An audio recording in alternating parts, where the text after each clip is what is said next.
Hello guys, if you came for free tattoos you are in right place. First of all you need to get PSCC 2019 in your phone and open your main picture and tattoo picture, which should be in PNG format. I'm basically using two major options, which are multiply and warp, so watch carefully to know more about multiply and warp options.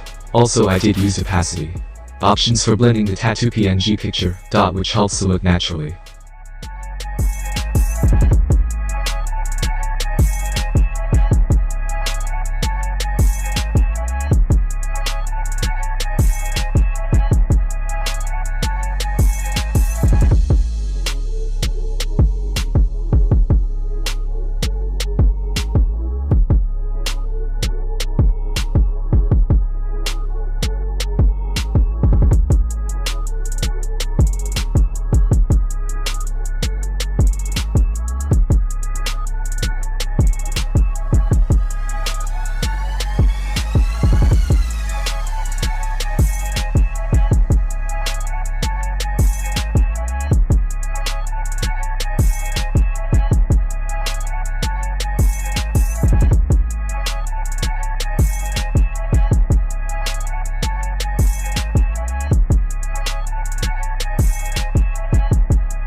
I am doing new video which is free and very useful for musicians and also creators. If my videos are helpful, please share with your friends and subscribe my channel.